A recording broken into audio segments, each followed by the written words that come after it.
en novembre 2023. On peut dire que l'intelligence artificielle est en train d'évoluer à une vitesse absolument exponentielle, voire presque de manière incontrôlée très bientôt. Et je suis sûr que parmi certains d'entre vous qui regardent régulièrement, qui sont les fidèles de la chaîne, qui regardent régulièrement les vidéos de la TV42, je suis sûr que vous avez déjà entendu parler de ChatGPT. Et en matière d'intelligence artificielle et donc de ChatGPT, on peut dire que aussi un certain Elon Musk, le fameux milliardaire, aventurier, astronaute, enfin tout ce que vous voulez, Elon Musk a les crocs. Et quand il a les crocs, eh bien il invente lui aussi sa propre intelligence artificielle qu'il a nommée Grok. Grok, qu'est-ce que c'est? On va voir ça tout de suite dans cette nouvelle vidéo.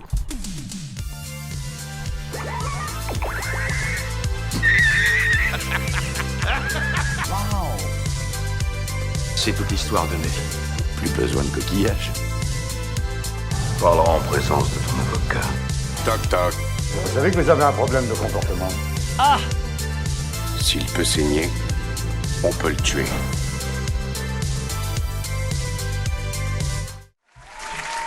Bonjour à vous, bienvenue sur la TV42. J'espère que vous avez la forme, Je suis Dose Geek, vous regardez la dose de geek sur la TV42. Merci à tous ceux qui viennent de nous rejoindre, les nouveaux abonnés. Merci à tous pour vos likes, pour vos commentaires sur les différentes vidéos de la TV42, la TV des geeks, de la culture geek.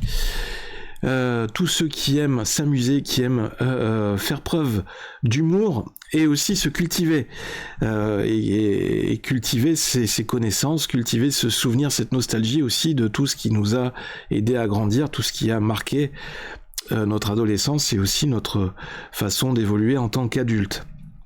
Que ce soit de la culture, que ce soit du numérique, que ce soit lié aux nouvelles technologies, le cinéma, etc., etc.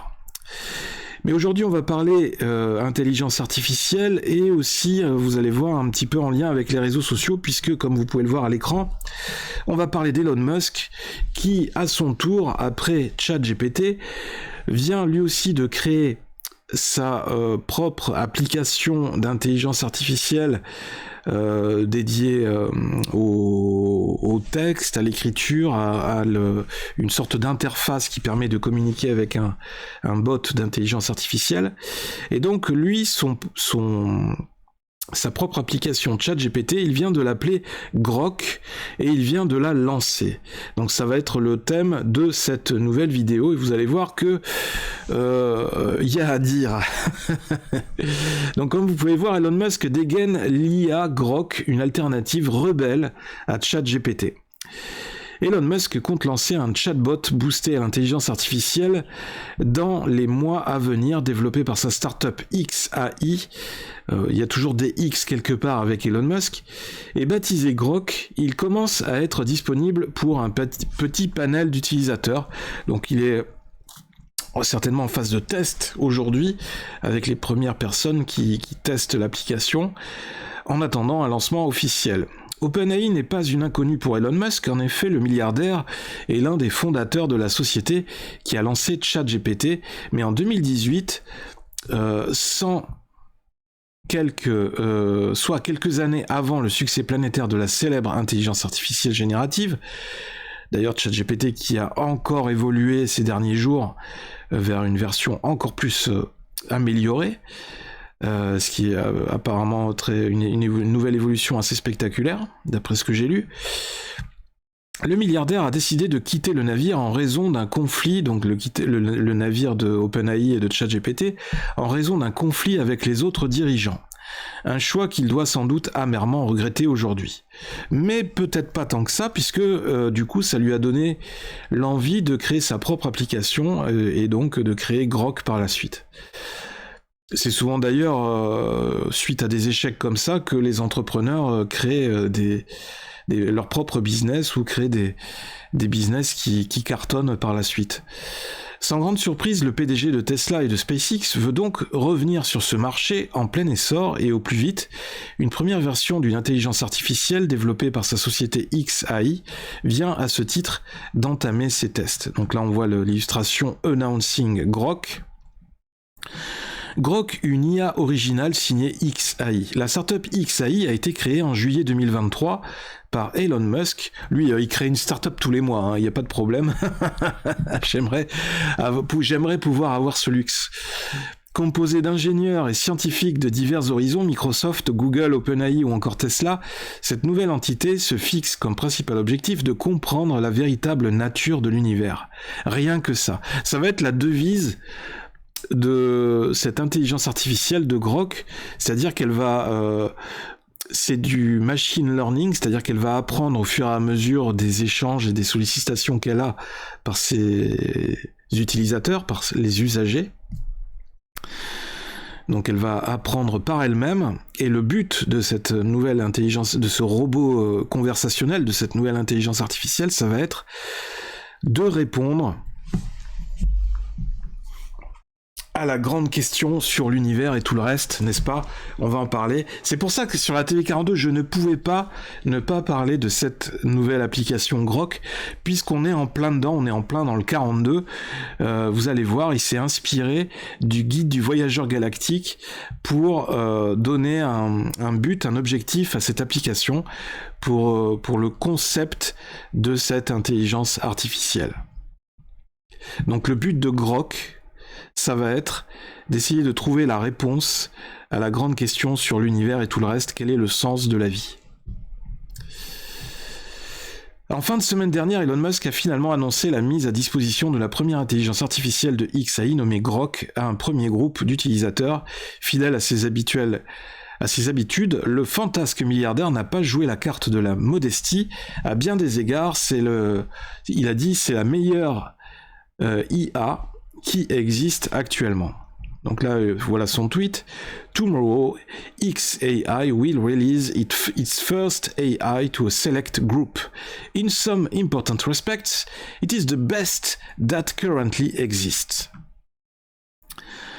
Ce n'est pas cependant la seule information dévoilée à propos de cette première solution développée par la startup. En effet, le compte officiel de XAI sur Twitter X a précisé la chose de façon assez originale.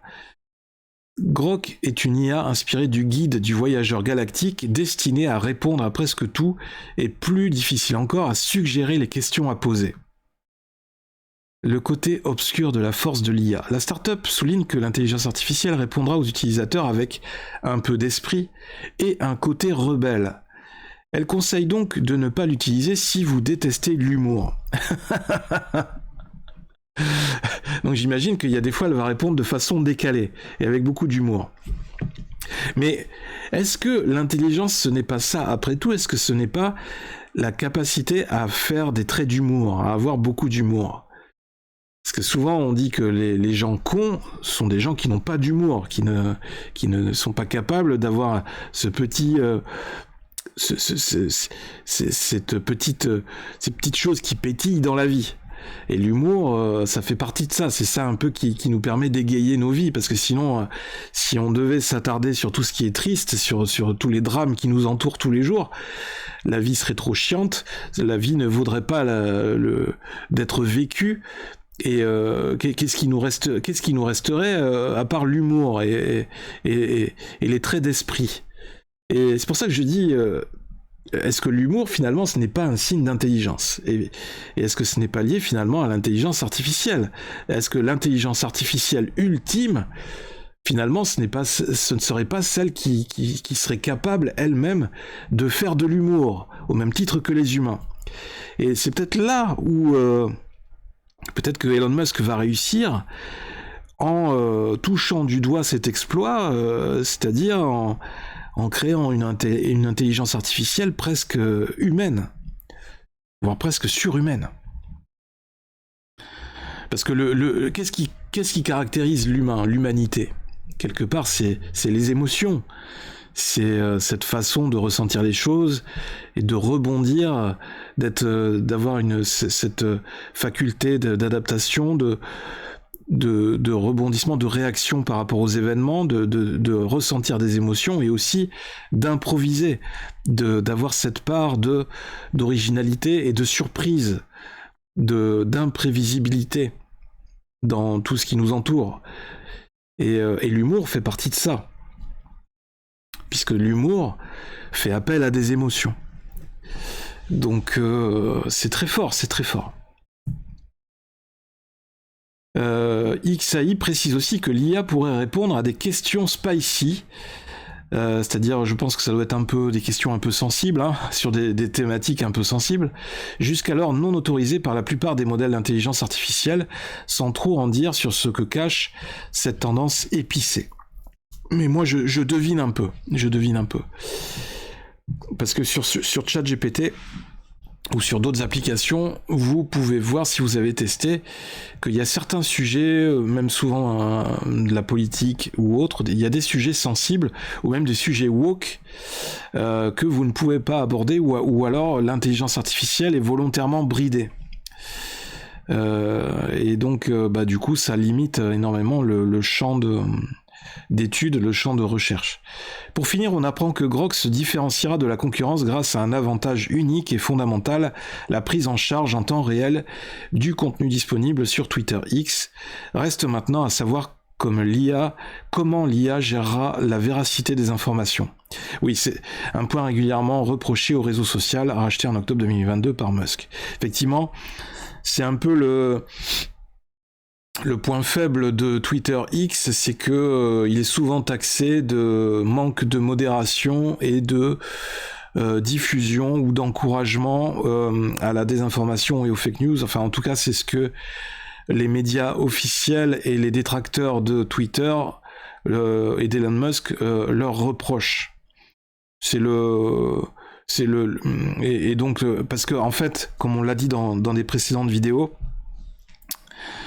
c'est pas vraiment quelque part, c'est pas vraiment cette modération qui dérange les opposants à Twitter X, enfin la nouvelle version de Twitter, et à Elon Musk, c'est plutôt la liberté d'expression. Parce qu'en fait, la modération sur Twitter X est faite de manière à garantir un minimum de liberté d'expression que on n'a plus sur les autres réseaux. Et c'est ça que les opposants ou les détracteurs n'apprécient pas. Et donc, ils vont trouver tous les moyens pour essayer de critiquer cette faculté-là ou cet aspect-là. En bêta très précoce, après seulement 2 mois d'entraînement, Grok s'améliore rapidement au fil des semaines grâce à l'aide des premiers testeurs, assure XAI.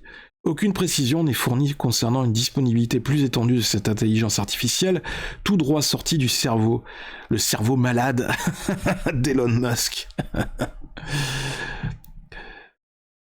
Grok is an AI modeled after the Hitchhiker's Guide to the Galaxy, le guide de voyageurs galactiques. So intended to answer almost anything and far harder, even suggest what questions to ask. Donc il pourra également vous suggérer des questions à poser. Alors j'imagine, peut-être qu'on pourra demander à Grok de nous proposer des blagues, de nous inventer des blagues ou nous écrire. Ça peut être un bon plan pour les humoristes qui sont en manque de talent. Je ne vais pas citer de nom, hein, mais suivez mon regard. On en a en France. Des copieurs ou qui se sont déjà fait prendre la main dans le sac en train de recopier, de s'inspirer pour leurs sketchs d'humoristes américains ou anglophones. Peut-être que Grok pourra les aider à écrire leur propre sketch pour leur spectacle de comique. Voilà, peut-être que c'est ça la bonne nouvelle pour les humoristes français. Grok is designed to answer questions with a bit of wit and has a rebellious streak, so please don't use it if you hate humor. Ne l'utilisez pas si vous n'avez pas d'humour, parce qu'elle sera un petit peu rebelle. A unique and fundamental advantage of Grok is that it has real-time knowledge of the world via the X platform. Alors en fait, il va, quand il vous répondra, Grok, il va tenir compte en temps réel, enfin de toutes les actualités, les informations en temps réel collectées sur Twitter X. Alors effectivement, le risque, c'est que il peut s'inspirer aussi de fake news qui peuvent être diffusées instantanément sur Twitter. C'est ça un peu le risque. It will also answer spicy questions that are rejected by most other AI systems. Et le reste, il parle de la version bêta. Ok. Donc on a des commentaires. Oula, j'y vois pas, c'est tout petit. Attendez, on va essayer de grossir. Pourquoi c'est revenu à 100%? Voilà. Purée, si Grok est alimentée par ce qu'il y a sur Twitter, elle va vite virer totalement complotiste et insultante, un peu comme l'IA de Microsoft il y a quelques années de ça. Ça va être beau, le résultat, je le sens bien. Écrit par Ruffo, tout de suite. Une fois de plus, Musk réinvente la roue. Après avoir inventé le tunnel réservé aux Tesla, inventé le train sous vide que les Suisses ont inventé au XXe siècle qui ne fonctionne pas, Internet par satellite avec des milliers de satellites basse orbite au lieu de un satellite pour une moitié de globe, voici ChatGPT à qui on a demandé de répondre de manière sarcastique et en utilisant Twitter comme référence. Et bien sûr, en annonçant le tout comme à son habitude, comme la chose la plus au point et la plus révolutionnaire depuis le fil à couper le beurre. Je suis sûr que ce sera au moins autant au point que le FSD, 7 ans après ou le Cybertruck blindé, je sais pas ce que c'est le FSD, qui passe par les trottoirs.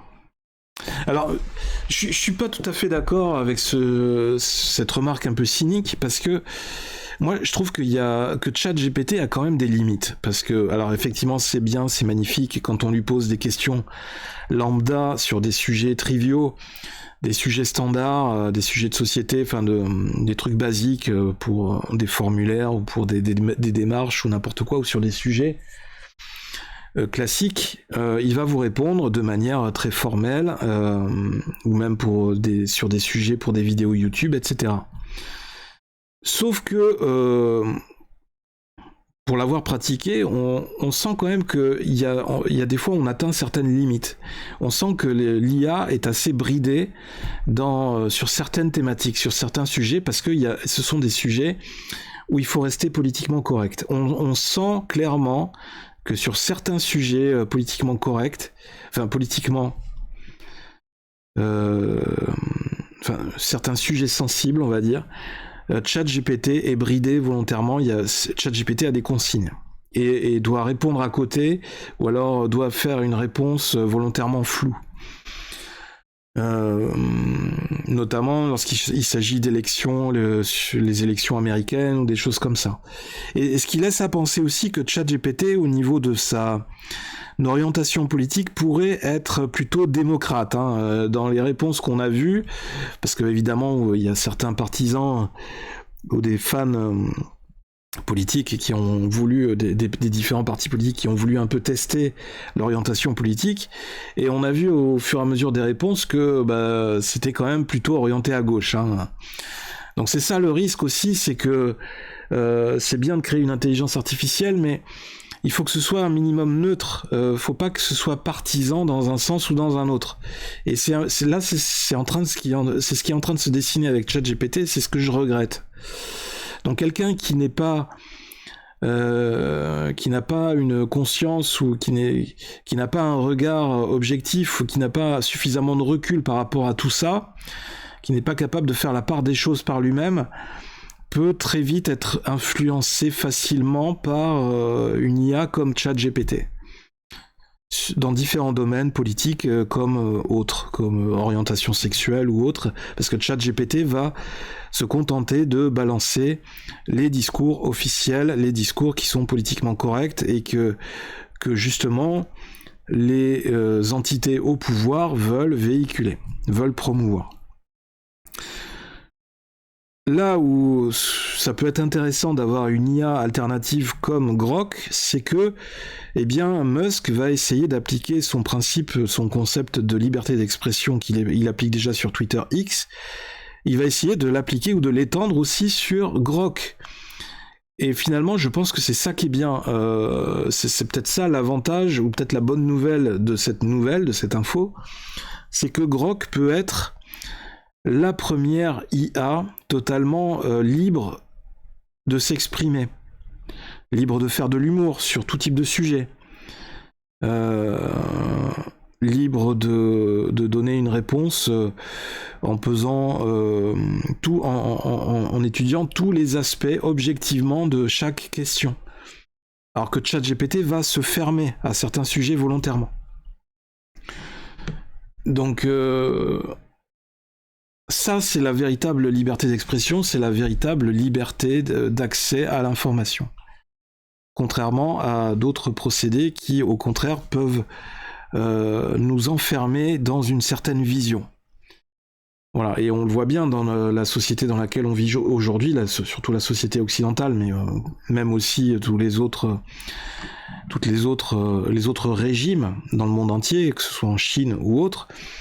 Dès qu'il y a une entité au pouvoir, un gouvernement, cette entité, cette organisation va tout faire pour se maintenir au pouvoir, et donc va user et abuser aussi souvent de tous les outils qu'elle a à disposition pour se maintenir au pouvoir. Donc la communication et la propagande fait aussi partie de ces outils autorisés, et oui.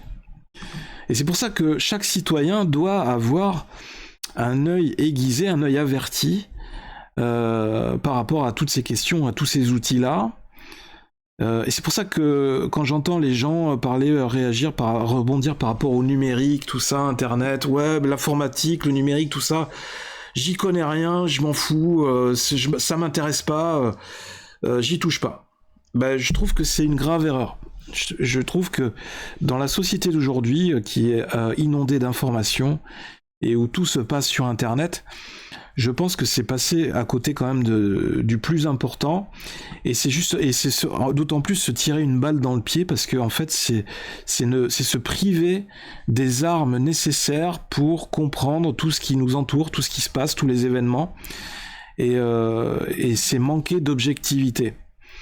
Et du coup, quand on n'a pas tous ces outils, toutes ces armes en réserve par rapport à tous ces sujets, eh ben on a tout le temps un coup de retard, on est tout le temps dans la réaction par rapport à tout ce qui peut se passer, et quand on est tout le temps en retard par rapport à tout ça, eh ben on est toujours perdant, on est toujours désavantagé, et c'est un peu une spirale infernale, un cercle vicieux dans ce sens-là, et je trouve que voilà, c'est vraiment dommage que quand on a tout à disposition aujourd'hui et qu'il y a beaucoup de choses qui sont gratuites, c'est dommage de ne pas être dans cette démarche de curiosité ou de faire l'effort d'aller s'informer, d'apprendre, continuer à se remettre en question et de continuer à apprendre c'est aussi ça l'intelligence, hein, c'est développer cette intelligence, cette forme d'intelligence par la curiosité, par la volonté d'apprendre, par avoir cette gymnastique toujours intellectuelle de s'informer, se cultiver pour se maintenir informé de l'actualité, des choses d'aujourd'hui. Voilà, de rester à la page, comme on dit. Sinon, on est complètement largué, et effectivement, et on vieillit plus vite. Et après, l'EHPAD n'est plus très loin, hein. Et les multiples doses de vaccins pour accélérer le passage vers vous savez, la petite boîte en sapin. Le réseau ou vers le crématorium. Le réseau satellite Starlink est tout de même unique au monde. Il permet vraiment une latence 10 fois plus faible qu'un réseau géostationnaire, ce qui est critique pour certains usages. Ce n'est pas pour rien que l'armée ukrainienne a autant utilisé ce réseau. Ouais, mais le problème, c'est avec Starlink, ça pour le coup, c'est un peu le côté négatif, c'est chez Elon Musk. Maintenant, à chaque fois qu'on regarde le ciel la nuit, on voit tout le temps des lumières passer, c'est tout le temps, il y a tout le temps, il y a plus un moment où on ne voit pas un satellite Starlink qui passe au-dessus de la tête. Donc en termes de pollution du ciel et en termes de pollution lumineuse, c'est vraiment pas terrible. Là, je trouve que il a pas vraiment été très inspiré quand il a décidé de lancer ces milliers de satellites Starlink. Parce que je pense que ça va être aussi une catastrophe technologique à venir, hein. C'est un truc qui nous pèse, qui nous, comment dire, qui qu'on a au-dessus de la tête en permanence, et à un moment donné, les satellites en fin de vie, ils finissent par retomber, donc ils peuvent heurter tout objet volant dans l'espace en orbite basse. Donc plus on va mettre d'objets dans l'orbite basse, plus on augmente les risques de collision ou des choses comme ça. Les autres inventions citées sont effectivement des échecs assez prédictibles dès leur lancement. Mon impression est que Elon Musk a un certain flair pour trouver des niches économiques et scientifiques, mais que ses succès lui ont fait perdre la capacité à se remettre en question. Ouais, je suis pas sûr. Moi, je pense qu'il est suffisamment intelligent pour se remettre en question. D'ailleurs, il le fait régulièrement, puisqu'il est régulièrement attaqué pour tout ce qu'il fait. Et pour être là où il est aujourd'hui, je pense qu'il s'est remis en question pas mal de fois. Mais par contre, moi je ne connais personne qui a tenté des choses qui n'a pas connu d'échec. C'est justement à ça qu'on reconnaît les gens qui réussissent.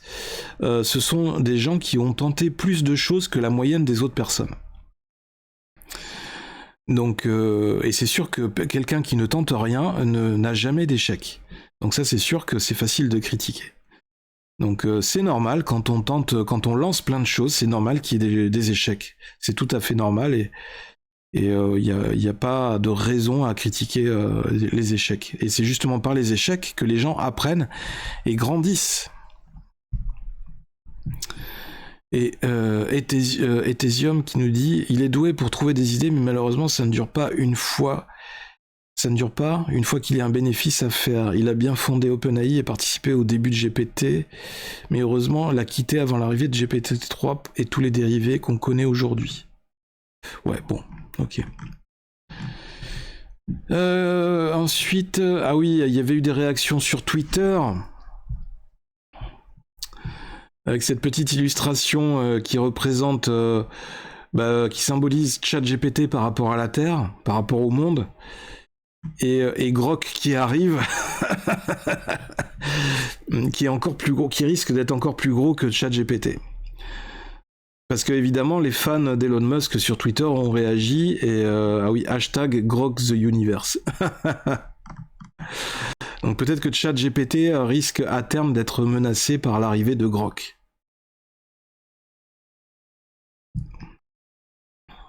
Ah, et là il y a un gif. Ah, ce robot, ça symboliserait Grok.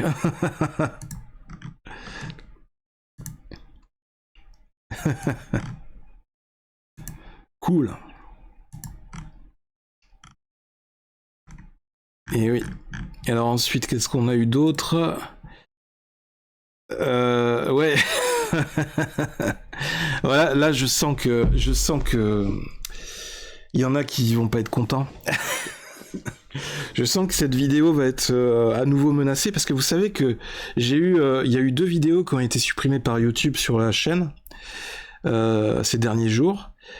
D'une, il y a eu la vidéo sur Bernard-Henri Lévy et Slava Ukraini, mais ça va faire l'objet d'une nouvelle vidéo par la suite. J'ai pas l'intention de me reposer sur mes lauriers, et j'ai pas l'intention de laisser passer ça, c'est trop gros. Donc on y reviendra plus tard dans une autre vidéo. Et la deuxième vidéo qui a été supprimée, c'est la vidéo que j'avais fait sur les woke, sur le wokisme. Je vais vous montrer.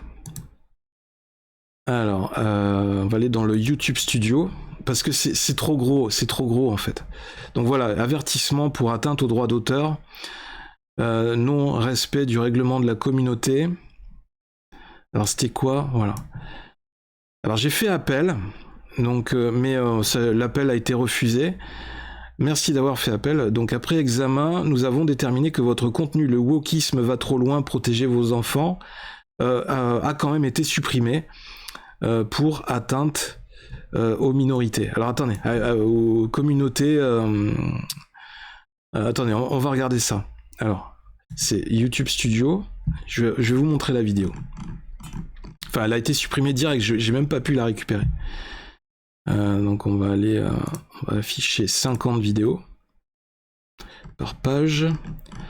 Donc là c'est voilà, les conseils et astuces de Bernard-Henri Lévy, elle est complètement occultée, hein. Elle est toujours là, mais il y a que moi qui ai le droit de la voir, à la rigueur, vous n'avez pas le droit. Même la vignette, ils l'ont virée. Et l'autre vidéo sur le wokisme, on va aller sur la page suivante.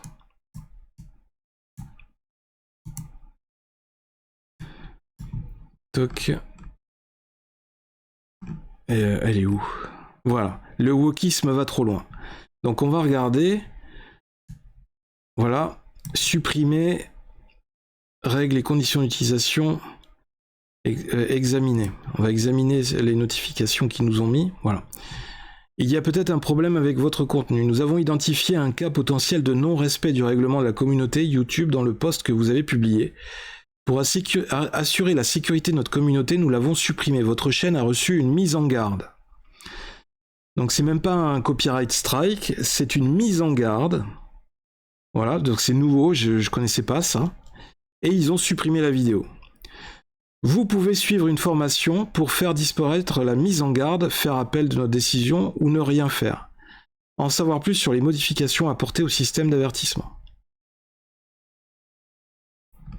Ce contenu ne peut pas être regardé sur YouTube. Il s'agit d'une simple mise en garde. Si cela se reproduit, votre chaîne recevra un avertissement et vous ne pourrez plus mettre en ligne de vidéos, publier de posts, ni lancer de diffusion en direct pendant une semaine. Donc ça doit durer, je sais plus, ça dure 90 jours la mise en garde, je sais plus. Alors j'ai quand même fait l'examen. Enfin, j'ai fait l'examen de conscience. De bonne conscience. Alors, je peux pas naviguer. Je suis obligé de cliquer dans le... C'est quoi cette histoire? Je vais revenir en arrière. Oh non, je suis bloqué sur la fenêtre, là. Alors, c'est quoi cette histoire? Attendez. Je vais le remettre... Hop. Voilà. Donc ouais, parce que c'était caché. Ok. Je reviens. Toc ici. Voilà. Donc je reviens. Donc c'est quand même assez fort de café. Parce que j'ai fait une vidéo sur le wokisme et sur des personnes. Et en fait, c'était pour dénoncer des personnes qui se revendiquaient du wokisme et qui avaient des déviances, c'est-à-dire on voyait un mec qui se roulait dans la boue, des transsexuels qui défilaient tout nus dans la rue, etc., avec les organes sexuels et tout à l'air, devant les enfants. Oh putain, elle est où la vidéo? Elle a encore disparu. Et donc, YouTube a supprimé la vidéo. Je vais la retrouver. Hein. Je vais pas lâcher le morceau comme ça. YouTube a supprimé la vidéo parce qu'en fait, je manquais de respect par rapport à des personnes qui sont déviantes, voilà, qui sont à cette communauté qui est intouchable en fait, qui est sensible. Qui a un petit cœur sensible et qu'en fait il faut pas choquer, il faut pas les attaquer. Ils sont vraiment c'est des bisounours, il faut rester dans cet esprit bisounours et il faut rien dire en fait, il faut laisser faire. Donc voilà, on va aller voir, on va aller dans le studio de la vidéo. Voilà, j'avais dit non seulement le wokisme, ce mouvement venu des campus américains, ne nous déçoit jamais, mais il devient de plus en plus agressif depuis quelques années. Je n'en dirai pas plus parce que sinon ils vont encore me mettre une mise en garde. Donc voilà, j'avais balancé les liens, tout ça. La vignette, évidemment, elle a disparu. C'est génial. Le wokisme va trop loin. Et donc j'ai été censuré. C'est génial. C'est cool. Et donc, bah voilà. Alors, si franchement, ils me mettent une mise en garde ou ils me mettent un avertissement sur cette nouvelle vidéo juste parce que j'ai dit wokisme, à un moment donné, il va falloir se calmer, les petits gars. Il va falloir arrêter. Et donc, j'aimais bien cette photo parce que bah, ça représente bien... le pied de nez que fait régulièrement Elon Musk aussi à tout le système, hein, en renommant ChatGPT WokeGPT, comme il l'a fait aussi avec Wikipédia, où il a proposé de racheter, il a fait une offre à Wikipédia de leur donner $1 milliard s'ils acceptaient de changer de nom et l'appeler Dikipédia, c'est-à-dire avec une partie sexuelle. Ou alors Wokipédia. Évidemment, il n'y a pas eu de suite, hein. Ils sont trop... ils ont trop de fierté pour accepter $1 milliard et revenir s'asseoir sur leurs principes. Et donc là, on voit Elon Musk avec le logo Grok qui est assis devant la tombe du futur WokeGPT. Le futur défunt WokeGPT. I love the concept behind this project. Let's collaborate and make it reality. Ah, c'est Binance Army, hein. Ça ressemble à un projet intéressant. Ouais, il y a plein de gens qui ont été tout de suite enthousiastes avec ce nouveau Grok. Donc à voir qu'est-ce que ça va nous réserver. Moi, je suis là, encore une fois, je suis avec mon gobelet de popcorn et j'attends de voir. je profite du spectacle. Mais après tout, qui d'autre a les moyens que Elon Musk pour faire des pieds de nez en permanence au système ? Qui d'autre que lui ? Il faut vraiment être un milliardaire et être un fou furieux, être un peu fou dans sa tête, en avoir rien à foutre pour provoquer systématiquement le système et être capable de cette manière, avec autant de brio, être capable de montrer tous les défauts, tous les travers de ce système qui marche sur la tête en permanence. Donc c'est pour ça que je l'aime bien. Même si effectivement il y a des fois il est un peu farfelu, ou il y a des fois certaines décisions ou certains choix sont discutables, hein, comme Starlink avec les satellites. Mais franchement, heureusement qu'il y a Elon Musk, parce que dans l'actualité, en fait, moi j'attends la nouvelle, la dernière folie ou la dernière surprise qui va nous sortir chaque semaine. C'est quand même rigolo. Donc merci à lui en tout cas de nous divertir à ce niveau-là. C'est un peu comme le Tony Stark alias Iron Man avec ses frasques qui est tout le temps qui joue un peu qui fait le rebelle par rapport au système, à l'ordre établi. Donc il incarne bien son personnage, là il faut le reconnaître. Et donc là, du coup, on a pas mal de gens aussi dans le monde de la crypto-monnaie, dans la cryptosphère, qui ont réagi en disant que l'arrivée de Grok pourrait aussi être un point positif, pourrait être un avantage, un atout de plus pour l'univers des crypto-monnaies. Donc on va traduire le tweet, parce que je suis curieux de savoir qu'est-ce que ça peut apporter. Donc il nous dit... Je me sens plus optimiste quant à l'avenir que je ne l'ai été depuis un certain temps. Oui, l'inflation va empirer. Oui, il y a une récession imminente et un risque extérieur de guerre, de Troisième Guerre mondiale. Cependant, deux choses. XAI a publié Grok. IA basé sur la personnalité de Douglas Adam, qui a créé le livre Le Guide du voyageur intergalactique, et humoriste de renommée mondiale. Grok est donc impartial et certainement pas réveillé et utilisera les données en temps réel de X. C'est une énorme victoire pour l'humanité pour nous sauver du virus de l'esprit éveillé. Ou pour nous sauver plutôt du virus de l'esprit cloisonné et enfermé, je dirais. Je pense que la traduction est mauvaise. Deuxième point. Bitcoin a réussi. Il évolue vers sa deuxième étape où les institutions verront enfin sa valeur. Parce qu'en fait, le système, ces dernières news, le système américain qui avait essayé de réglementer le Bitcoin et tout la cryptosphère, est en train finalement de se casser un peu la figure. Et c'est pour ça que le Bitcoin est en train de rebondir aujourd'hui et que c'est peut-être en train de relancer un nouveau cycle de bull run pour les crypto-monnaies.